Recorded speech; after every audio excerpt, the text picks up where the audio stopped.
Hello, my beautiful people. If you clicked on this, then congratulations. You've probably gotten to that point of summer where you're starting to realize you probably need to start moving again. Wow, Franco, you're really getting lazy. It's been nice to relax, but in order for your body to thrive and feel its best, movement is important.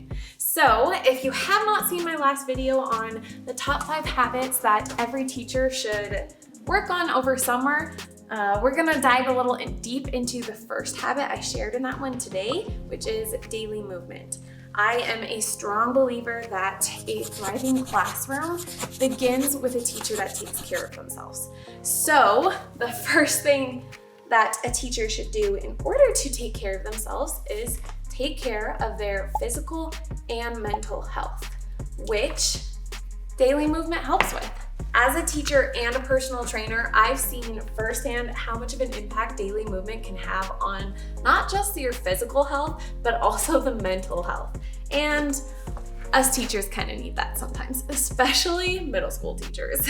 So if you're in the same boat as me and you know you need to start getting a little extra movement in order to feel your best and to thrive, then this video is for you. Today we're diving deep into that first habit of daily movement, and I'm gonna share with you my top 5 tips of how I stay active all year long. So let's get straight into it.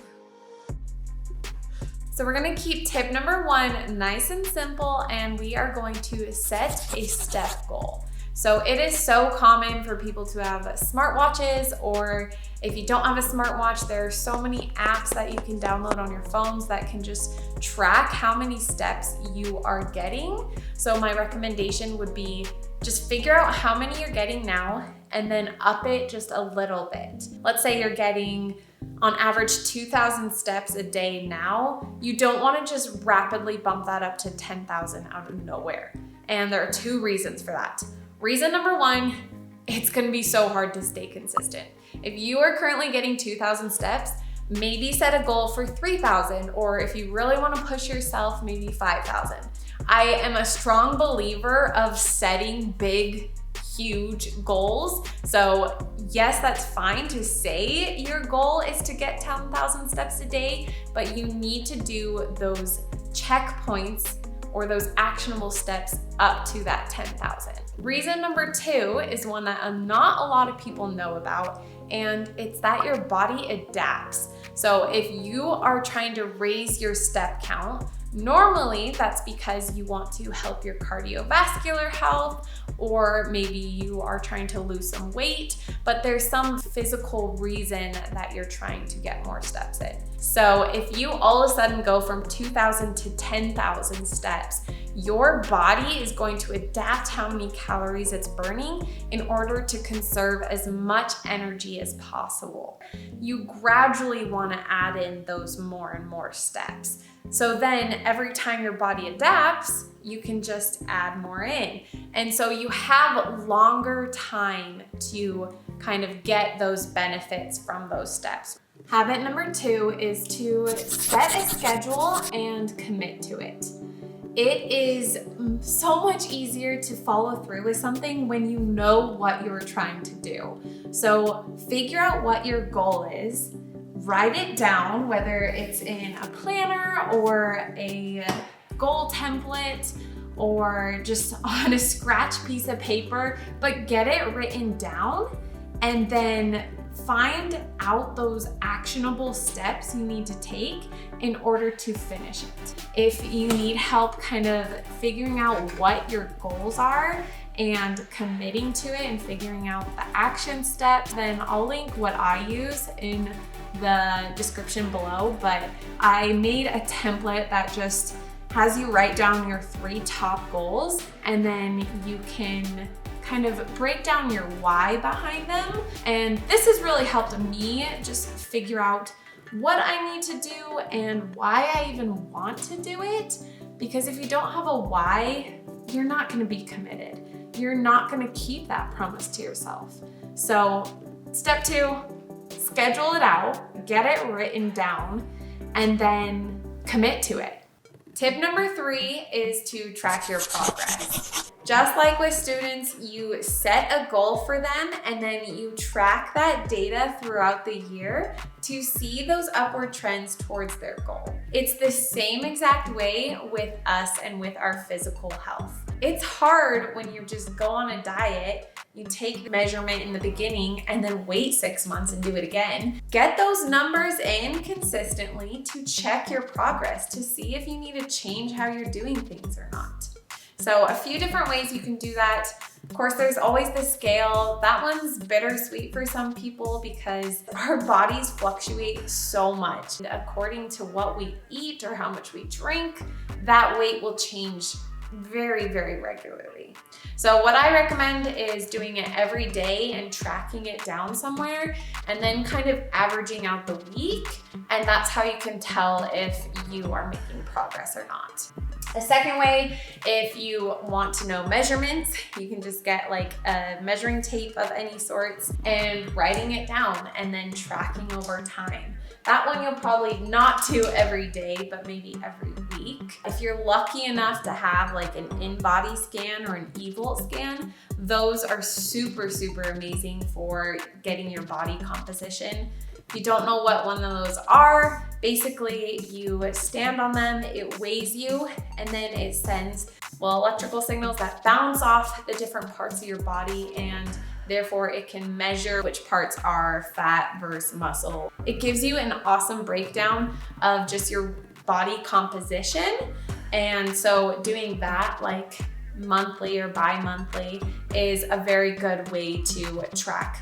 If you don't really like the numbers thing, you're not a math or science teacher maybe, and you'd rather just go off of visual, then you can use progress pictures. A cool app that I just found is called Snapseed. You can take progress pictures on it and it kind of overlays the previous picture you took so you can stand in like the exact same way. Or you can just do them on your camera roll and then just make sure you put them in the hidden photos. Collecting that data and keeping track of your progress over the time throughout your goals is super important. You want to know if there's an upward trend or not. Tip number 4 is to find someone to commit with you. Whether that's in person, finding someone to go, a spouse, a friend, maybe your kids if they're old enough, but finding someone to make that commitment with you can make you so much more motivated. And if you can't find a physical friend to actually go with you, you could even do a virtual thing. You could text your friend saying, hey, I want to commit 30 days to working out every day. Want to do it with me? Or something about making a commitment with somebody. Or maybe it's joining a community. I would love to be that community. I would love to start that community here. So put it in the comments that you want to start something. I'll join you. I love challenges. I love signing up for things like this. So if you want to try something, you need someone to commit with you, let me know. Just like in the classroom, how we teach collaboration is such an important skill. It is important in all aspects, even fitness. Having that community can bring loads and loads of more progress than you could ever do by yourself. So find that community, either reach out to someone or reach out to me and commit with others. Tip number 5 is reward yourself. So just like with students, positive reinforcements can work wonders. It's wonderful. Just like if you're in the classroom and you tell the students that if they get a certain amount of proficiency, then they will have a party, like a pancake party or a few extra minutes of free time. It works the same way with us. It's really important that you don't just do it at the end goal. You set up these smaller checkpoints along the way in order to keep that positive motivation, that positive reinforcement going. Along with that positive reinforcement, you want to make sure that your rewards to yourself aren't contradictory to your goal. So for example, if your goal is to eat healthy, then your reward should not be going and getting ice cream. If you use sweet things as your reward, that's reinforcing to your mind that that is the desirable thing. And we don't want to do that to ourselves when we're in the middle of a diet. So make sure you're keeping your rewards in line with your goals. So if your goal is something like eating healthy or going to the gym more often, then your goal could be to buy yourself a new gym outfit, or take 10 more minutes on your walk in the morning, or reward yourself with a class, a yoga class, or a different kind of fitness class, but something that still pushes you and motivates you to keep going with that goal and doesn't go against it at all. You want things that will pull you towards your goal, not push you away or trick your brain into thinking you're losing out on things that you're trying to stay away from.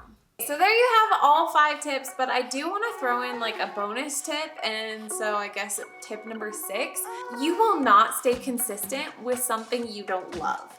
So my last and final tip would be try everything. Go to different classes with different friends, or try working out at different times of the day, but find what you love. Find that thing that just drives you, that makes you happy when you're doing it. Because if you're not happy and you're not enjoying it, you are not going to stay consistent with it. And I promise you, there's something out there that you will love to do. So keep trying different things. Find that whatever it is that is making you feel your best and thrive the most, and stay consistent with that one. Because if you love it, you will be consistent. I know it's so hard sometimes to get started with this stuff, but if you just commit to these things and promise yourself you'll stay committed, and then keep that promise to yourself, you will change your life. And it will bring you the happiest and the healthiest life possible. And I firmly believe that teachers need to take care of themselves. Students are having the time of their life this summer, and you deserve to have the time of your life as well. And not just over summer, but throughout the whole school year as well. So set up those habits now so that you can. So make sure you keep your promises to yourself, and remember that a thriving classroom begins with a teacher that takes care of themselves. So commit to it and see your life change for the better.